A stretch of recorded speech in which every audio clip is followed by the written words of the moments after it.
नमस्कार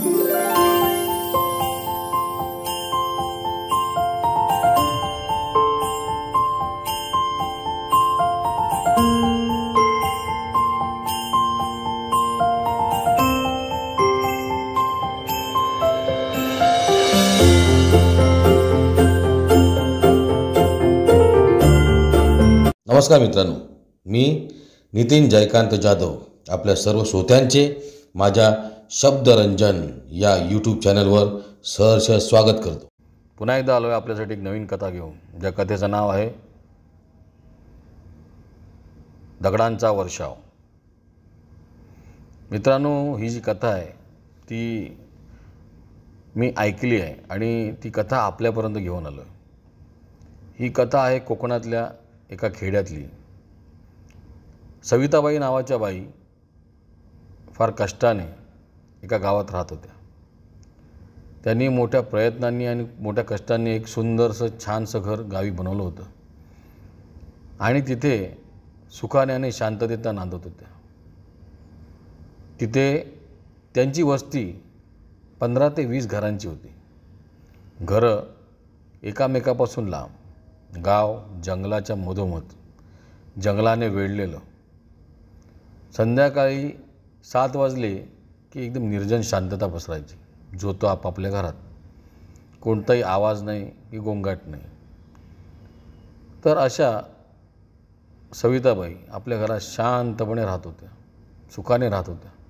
त्यांची मुलंबाळं मुंबईला नोकरी धंदा करत होती आणि त्या आपल्या नोकरीचा राजीनामा घेऊन, निवृत्ती घेऊन गावी आल्या होत्या आणि गावी सुखाने क्षण कंठाण्यासाठी, गावच्या जमिनीचा आनंद घेण्यासाठी, आपल्या कोकणाचा आनंद घेण्यासाठी त्या आपल्या जमिनीत परत आल्या होत्या, आपल्या मातीत परत आल्या होत्या।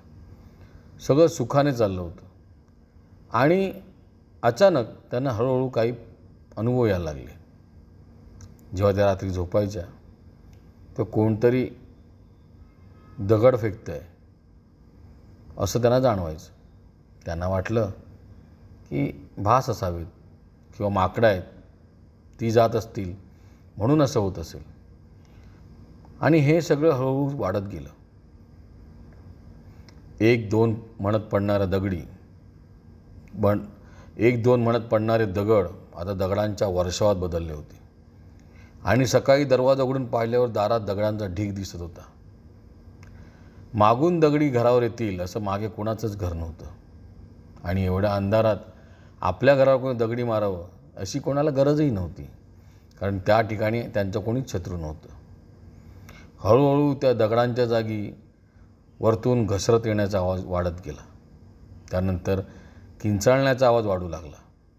दगड पडतच होते, पण त्याबद्दल त्यांनी कधीच आपल्या मुलांना कल्पना दिला नाही।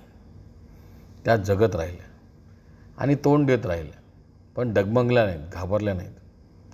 त्यांनी त्यांच्या आयुष्यात खूप संघर्ष पाहिला होता म्हणून त्यांची मनोवृत्ती फार मजबूत होती आणि मग त्या सगळ्याला तोंड देत असता त्या त्यांच्या मनात म्हणायच्या की देवा, मी कधी कोणाचं वाईट केलं नाही, पण आज जर माझ्यावर असं घडत असेल तर त्याचं उत्तर तू मला देशील, त्याच्यातून तू मला वाचवशील।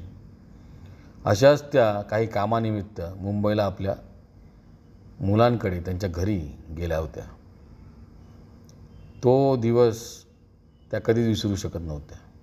त्या झोपल्या असताना त्यांना त्यांचं घर दिसलं, त्यावर पडणारे दगड दिसले आणि एक आवाज त्यांच्या कानात आला, तो असा होता की एक काम कर, या पडणाऱ्या दगडांच्या पावसाला थांबवायचं असेल तर जर मागून दगड येत असतील ना तर तू पुढून एक नारळ तुझ्या घरावरून ओवाळून मागे टाक, हा दगडांचा पाऊस थांबेल। आणि त्यानं खडकन जाग आली, त्या स्वप्नातून जागा झाल्या। हा त्यांना आलेला प्रत्यय होता, हे त्यांना दिलेलं मार्गदर्शन होतं विधात्याने। आणि मग त्या गावी आल्या। गावी आल्यानंतर त्यांनी आपला मुलगा विशाल याला बरोबर घेतलं, त्याला येताना वाटेत सगळा प्रसंग समजावून सांगितला। येताना गावच्या बाजारपेठेतून त्यांनी काही सामानाची खरेदी केली, त्यात त्यांनी एक नारळ घेतला आणि घरी येताच घरासमोर उभं राहून त्यांनी हात जोडले, आपल्या मुलाच्या हातात नारळ दिला आणि मनातल्या सगळ्या भावना मांडत त्यांनी सांगितलं की तू जो कोणी होतास, तू मला जे काही सांगितलंस, तू माझी जी काही पाठराखण करतोस त्यासाठी तुझे धन्यवाद. आता तू सांगितल्याप्रमाणे मी करते आहे, त्याला तुझ्या कृपेने यश येऊ दे आणि माझ्यावर चाललेली ही नाटकं, माझ्या बाबतीत घडणारे हा प्रकार तुझ्या कृपेने कायमचा बंद होऊ दे. असं म्हणत विशालने आपल्या घरावरून समोरून एक नारळ ओवाळला आणि तो घराच्या मागच्या दिशेला जोरात फेकून दिला. घराच्या वरून गेला नारळ जाऊन घराच्या मागच्या बाजूला पडला आणि त्याचा आवाजच आला नाही. पण त्या दिवसानंतर तो दगडांचा पाऊस, ती घसरण, ती बोंबाबोंब, तो त्रास कायमचा बंद झाला आणि सविताबाई सुखाने आणि आनंदाने त्या घरात नांदू लागल्या. त्यांनी जेव्हा मला ही गोष्ट सांगितली तर त्यांच्या चेहऱ्यावर त्यावेळी घडलेल्या प्रकाराबद्दल आश्चर्य आणि दाखवलेल्या मार्गदर्शनाबद्दल त्या दाखवणाऱ्या ईश्वराचे आभार होते.